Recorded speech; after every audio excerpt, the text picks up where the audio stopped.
నమస్తే అండి. So urine infection అంటే ఏమిటి? సో జనరల్‌గా ఫ్రీక్వెంట్ యూరినరీ ట్రాక్ట్ ఇన్ఫెక్షన్స్ అనేవి బోత్ మేల్స్ అండ్ ఫీమేల్స్‌లో చాలా ఎక్కువగా ఈ రోజుల్లో కనిపిస్తూ ఉంటాయి. సో దీనికి మనకి లక్షణాలు ఏమిటి?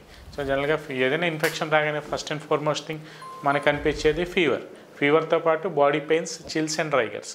దాంతోపాటు యూరిన్ ఇన్ఫెక్షన్లో జనరల్‌గా మనకి బ్యాక్ ఏక్ ఎక్కువగా నొప్పి అంటే మనకి లో బ్యాక్ ఏక్ అనేది ఎక్కువగా పెయిన్ అనేది వస్తూ ఉంటుంది. సో దీంట్లో పాటు మన యూరిన్కి వెళ్ళినప్పుడు జనరల్గా ఒక రకమైన అఫెన్సివ్ వాసన అంటే ఒక ఫౌల్ స్మెల్లింగ్ వాసన కూడా యూరిన్లో వస్తూ ఉంటుంది. సో దాంతోపాటు కొంతమందికి పస్ సెల్స్ కానీ ఎప్థీలియల్ సెల్స్ కానీ ఎక్కువ ఉన్న వాళ్ళలో మూత్రంలో మంట కూడా ఉంటూ ఉంటుంది. బర్నింగ్ సెన్సేషన్, బర్నింగ్ డ్యూరింగ్ మిక్చరేషన్ అంటూ ఉంటాం. దాంతోపాటు మనకి కొంతమందికి అయితే బ్లడ్ కూడా యూరిన్లో పాస్ చేస్తూ ఉంటారు. సో అసలు ఇవన్నీ ఏంటి, ఎందుకు వస్తూ ఉంటాయి? సో అలా ఏదైనా వస్తున్నప్పుడు జనరల్గా యూరిన్ ఇన్ఫెక్షనా లేదంటే ఎక్కడ ఉంది ఇన్ఫెక్షన్ అనేది మనం రూల్ అవుట్ చేసుకోవాల్సిన అవసరం ఎంతైనా ఉంటుంది. సో దీంట్లో మోస్ట్ కామన్లీ ఎఫెక్టెడ్ జెండర్ ఎవరంటే ఫీమేల్స్.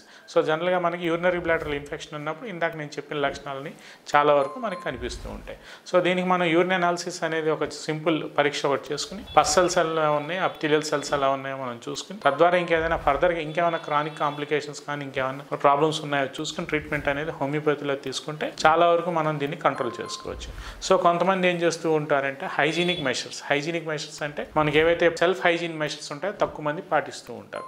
సో జనరల్గా యూరిన్కి వెళ్ళినప్పుడు కానీ వాష్ చేసుకునే విధానంలో కానీ లేదంటే వాటర్ తక్కువ తాగటం కానీ లేదంటే యూరిన్ వచ్చినప్పుడు దాన్ని ఒక అరగంట సేపు హోల్డ్ చేయడం కానీ ఇలాంటివన్నీ చేసినప్పుడు కూడా జనరల్గా యూరినరీ ట్రాక్ట్ ఇన్ఫెక్షన్స్ అనేవి చాలా ఎక్కువగా బాధపడుతూ ఉంటారు, అంటే ఎక్కువగా ఎఫెక్ట్ అవుతూ ఉంటాయి. సో వీటన్నిటికీ ఏంటంటే యూరిన్ రాగానే వాష్రూమ్కి వెళ్ళటం, జనరల్గా ఈ వాషింగ్ మెథడ్లో కూడా బ్యాక్ నుంచి ఫ్రంట్కి కాకుండా ఫ్రంట్ నుంచి బ్యాక్కి వాష్ చేసుకోవటం కూడా ఒక ప్రాసెస్లో అలవాటు చేసుకుంటే ఈ యూరిన్ ఇన్ఫెక్షన్స్ బారిన మనం పడకుండా జాగ్రత్త పడవచ్చు అని ఈ వీడియో ద్వారా నేను చెప్పదలుచుకున్నాను. ఇంకా ఏదైనా మీకు ప్రాబ్లం అంటే హోమియోపతిలో దీనికి చాలా మంచి రెమెడీస్ ఉన్నాయి. సో మీకు దగ్గరలో ఉన్న ఒక హోమియోపతి ప్రాక్టీషనర్కి అప్రోచ్ అయితే నేను ప్రాపర్గా మీకు మెడిసిన్స్ ఇస్తారని ఈ వీడియోలో నేను చెప్పదలుచుకున్నాను. Thank you.